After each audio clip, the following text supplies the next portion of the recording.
इस मूवी का नाम है द वंडरिंग अर्थ 2023। तो कहानी के शुरू में हमें बताया जाता है कि सूरज धीरे धीरे बढ़ता जा रहा है और आने वाले 100 सालों के बाद वो इतना ज़्यादा बढ़ जाएगा कि पूरी दुनिया को अपने अंदर समा लेगा।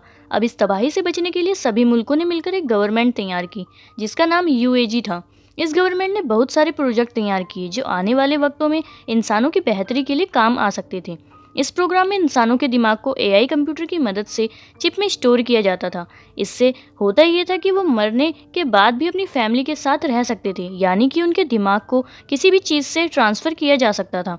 लेकिन इन प्रोजेक्ट में बहुत से पैसों की ज़रूरत थी, तो इसलिए पैसे ज़्यादा ना होने की वजह से इस प्रोजेक्ट को बंद कर दिया गया। आगे इनका एक और प्रोजेक्ट था जो वंडरिंग अर्थ था। इसमें अर्थ ज़मीन पर बहुत से इंजन्स लगाए जाने थे ताकि ये ज़मीन को उसकी जगह से थोड़ा सा मूव कर सके, यानी कि उसकी जगह से हटाकर उसे दूसरे सोलर सिस्टम में भेजा जा सकता था ताकि ये सूरज से आने वाली तबाही से उसे बचा सके। मगर इन इंजन्स को लगाने से पहले इन इंजन्स का टेस्ट चांद पर भी होना था ताकि पता चल सके कि ये तजुर्बा इनका सही से काम कर सकता है या नहीं। अब इस काम के लिए अलग अलग मुल्कों से बहुत से एस्ट्रोनॉट कलाबाजों को चुना गया था। अब हमें एक एस्ट्रोनॉट लियो दिखाया जाता है। यहाँ पर जो एआई वाला प्रोजेक्ट था उसके बंद होने की वजह से बहुत से लोगों ने एहतजाज करना शुरू कर दिया था क्योंकि वो इस प्रोजेक्ट को पूरा करने को कह रहे थे। तभी कुछ एहतजाज करने वाले लोगों ने इन एस्ट्रोनॉट पर हमला कर देते हैं। यहाँ पर एक लेडी एस्ट्रोनॉट जिसका नाम हैन था, वो इन लोगों का मुकाबला करती है और उन्हें रोक लेती है। उसके बाद सभी एस्ट्रोनॉट्स को एक एलिवेटर की मदद से चांद पर भेजा जाता है। ये एलिवेटर इन सभी को 90,000 की बुलंदी पर इनके स्टेशन पर पहुंचाने वाली थी। सब उस स्टेशन पर पहुंच जाते हैं जहां पर इनकी ट्रेनिंग शुरू हो गई थी। वक्त गुजरने के साथ साथ इनकी ट्रेनिंग भी पूरी हो जाती है। लियो और हैन इस ट्रेनिंग के दौरान दोनों एक दूसरे को पसंद करने लगे थे। इन दोनों की ट्रेनिंग अब जब पूरी हो गई थी तो हैन अपने साथियों के साथ चांद पर जाने वाली थी और कुछ दिनों के लिए वो अब लियो से भी नहीं मिल सकती थी। इसलिए लियो उसके लिए वहाँ पर फूल लेकर आता है, लेकिन इससे पहले लियो फूल देकर एलिवेटर से बाहर निकलता उसका दरवाज़ा बंद हो गया था और वो भी इन्हीं के साथ यहीं पर फंस जाता है। वो एलिवेटर जब चांद पर जाने के लिए चलना शुरू हो गई थी, इनके पास कोई और रास्ता नहीं था। इसलिए हैन लियो को जल्दी से स्पेस सूट पहनने को कहती है ताकि वो इनके साथ जा सके, पर तभी इन्हें पता चलता है इनका सारा सिस्टम हैक हो गया है, यानी कि उनके सारे सिस्टम को किसी ने अपने कंट्रोल में कर लिया था और उनकी बेस पर भी ड्रोन से हमले होने लगे थे। साथ ही साथ इनकी एलिवेटर अब दोबारा से ज़मीन पर जाने वाली थी। तभी इनकी एलिवेटर में एहतजाज करने वाले लोग भी आ गए थे। वो इन पर हमला कर रहे थे। वो सभी के आईडीज़ यानी कि इनकी स्नातक को चुराने लगते हैं ताकि वो इनके सिस्टम को पूरी तरह से अपने कंट्रोल में कर लें। वो उनके स्टेशन को तबाह करके पूरी तरह से उस पर कब्जा करना चाहते थे। उन्होंने बहुत सी जगहों पर बॉम्ब्स लगा दिए थे। लियो और हैन अपनी एलिवेटर में उनका मुकाबला करते हैं। अब जो उन्होंने बॉम्ब्स लगाए थे वो फटने लगते हैं। एक बॉम्ब जो उन एहतजाज करने वाले लोगों ने इनके एलिवेटर में भी लगा दिया था, जिससे अब वहाँ पर भी बहुत बड़ा धमाका होता है। इनका एलिवेटर दोबारा से ज़मीन पर आ गया था। अचानक से ज़मीन पर गिरने की वजह से बहुत से लोग मारे जाते हैं और काफ़ी सारे लोग जख्मी भी हो गए थे। अब इस तबाही के बाद बाकी के मुल्क जो यूएई से जुड़े हुए थे वो चाइना को वार्निंग देते हैं कि उन्हें अब जल्दी से इंजन की टेस्टिंग चांद पर करनी होगी। इसके बाद हमें इनकी एक और टीम दिखाई जाती है जो पहले ही चांद पर बसी हुई थी। हमें एक आदमी हैंग्यू को देखते हैं जो अपने कैप्सूल से बाहर आते ही अपने कंप्यूटर के पास जाता है और अपने कंप्यूटर पर अपनी बेटी से बातें करने लगा था। तभी वहाँ ज़मीन से कुछ एस्ट्रोनॉट आते हैं जिनमें इनके लीडर भी थे, जो आकर अपनी टीम को बताते हैं कि हमें इंजन टेस्ट मिशन को कुछ ही महीनों में पूरा करना होगा। ये यहाँ पर इनकी मदद के लिए और भी बहुत से एडवांस सुपर कंप्यूटर लेकर आए थे जो इंजन्स को चलाने में इनकी मदद करने वाले थे। यहाँ पर हमें ये भी पता चलता है कि जो डिजिटल लाइफ प्रोजेक्ट था जिसमें इंसान के दिमाग को एआई की मदद से एक चिप में स्टोर किया जाता था, उसके डैड पहले हैंग्यू और लीडर हुआ करते थे। मगर अब जब उस प्रोग्राम को बंद कर दिया गया था, इन्होंने यहाँ पर इस प्रोजेक्ट पर काम करना शुरू कर दिया था। हैंग्यू यहाँ पर अपनी बेटी से बातें करने लगता है। यहीं पर हमें ये पता चलता है कि कुछ सालों पहले हैंग्यू की फैमिली का एक्सीडेंट हो गया था, मगर उसने अपनी बेटी के मरने से पहले उसके दिमाग पर एआई वाला पहला तजुर्बा किया। उसके दिमाग को उसने एआई की मदद से चिप में स्टोर कर लिया, मगर उसका ये तजुर्बा बस कुछ वक्त के लिए ही था। यहाँ पर जो हैंग्यू के लीडर सुपर कंप्यूटर्स लेकर आए थे हैंग्यू उसकी मदद से अपनी बेटी को दोबारा से एआई रोबोट बनाकर जिंदा करना चाहता था, मगर उसके लीडर इस काम के लिए उसको मना कर देते हैं क्योंकि ये काफ़ी खतरनाक था। कुछ दिन गुजरने के बाद चांद पर तूफान आ जाता है, जिस वजह से इनका नया कंप्यूटर पूरी तरह से बर्बाद हो गया था।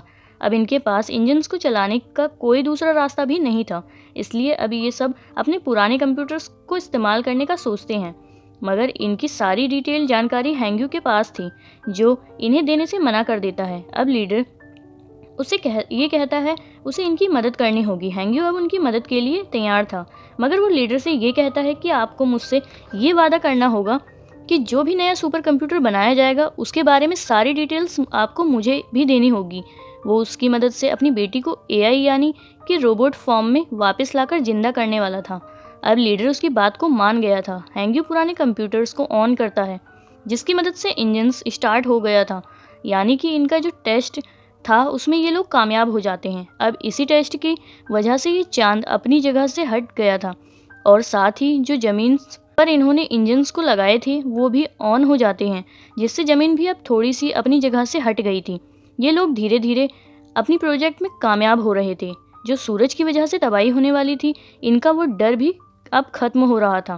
सब कुछ ठीक होने के बाद जैसे जैसे वक्त गुजरता है, यूएई ने और भी बहुत से प्रोजेक्ट को स्टार्ट किया था, जिनमें इनका एक और प्रोजेक्ट जो अंडर सिटी था, जहां पर इन्होंने ज़मीन के नीचे कुछ शहरों को बनाया था कि अगर ज़मीन पर कोई तबाही हुई तो बहुत से लोग वहां पर जाकर रह सकते हैं, मगर वहां का टिकट हर किसी के पास नहीं था।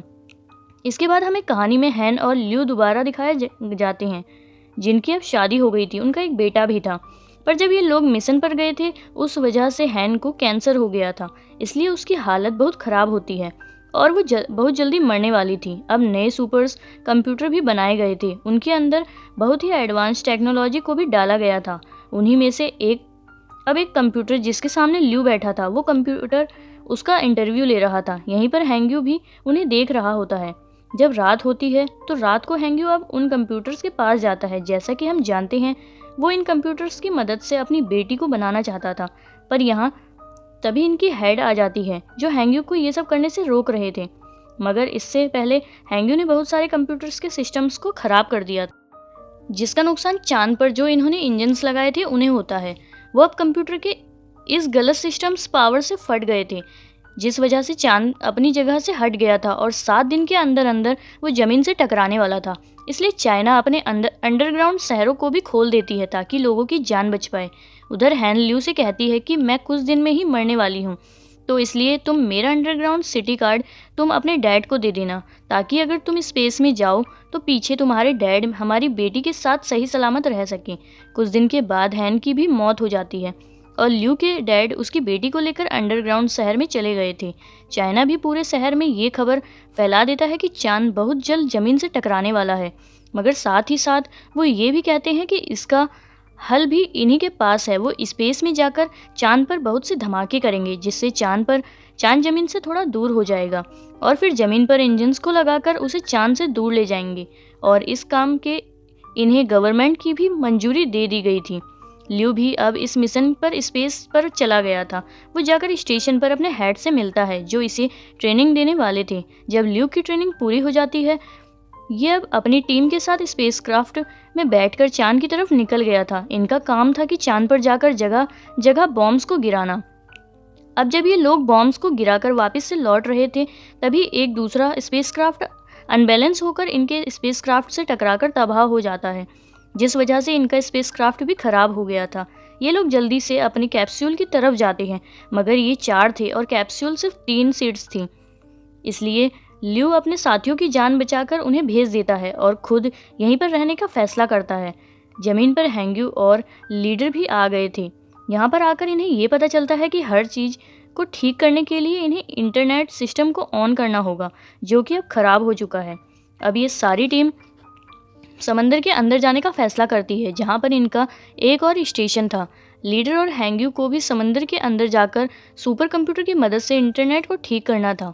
इनके साथ 2 रोबोट्स भी थे जो पावर स्टेशन तक आने के लिए इनकी मदद करते हैं, मगर ओवर पावर होने की वजह से इनका एक रोबोट ख़राब हो गया था। इसलिए अब इन्हें सुपर कंप्यूटर की मदद से ही इंटरनेट के सिस्टम को ठीक करना था।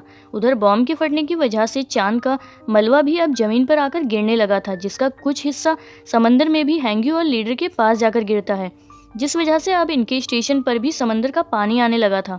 लीडर पानी में डूबकर मरने वाले थे। हैंग्यूक उन्हें बचाने की कोशिश करता है मगर नहीं बचा पाता। लीडर मरने से पहले हैंग्यूक को सुपर कंप्यूटर का खुफिया कोड बता देते हैं, जिससे इंटरनेट को बहाल करके दुनिया को बचाया जा सकता था, जो बताने के बाद लीडर की मौत हो गई थी। उधर दूसरी तरफ गवर्नमेंट भी अपनी कोशिशों में लगी हुई थी। वो इस मुसीबत से बचने के लिए 300 लोगों की टीम स्पेस में भेजने का फैसला करते हैं, जो जाकर चांद पर बॉम्ब गिराने वाले थे। अब ये टीम जाकर स्पेस में ल्यू से मिलती है, जो अभी भी स्पेस में ही था। ये लोग इसे कैप्सूल में बिठाकर वापस से अर्थ पर भेजना चाहते थे, मगर ल्यू जाने से इनकार कर देता है। उधर हैंग्यूक अभी भी इंटरनेट सिस्टम को ठीक नहीं कर पा रहा था। वो जानता था कि अगर उसने जल्दी ही इंटरनेट सिस्टम को ठीक नहीं किया तो चांद जमीन से टकरा जाएगा। इस वजह से ना ही इंजन ऑन होगा और ना ही जमीन अपनी जगह बदल पाएगी, यानी कि सब कुछ खत्म होने वाला था। इस मिशन के पूरा होने के लिए लोग दुआएं मांग रहे थे। जो 300 लोगों की टीम चांद पर गई थी, वो वहाँ पर बड़े बड़े बॉम्ब्स से धमाके करते हैं, जिस वजह से चांद अब अपनी जगह से हटने लगा था। हैंग्यूक भी उधर समझ गया था कि इतनी जल्दी इंटरनेट सिस्टम को ठीक नहीं कर सकता, इसलिए वो यहाँ से अपने दिमाग को भी वो सुपर कंप्यूटर में डाल देता है। हैंग्यूक की पानी में ही मौत हो गई थी।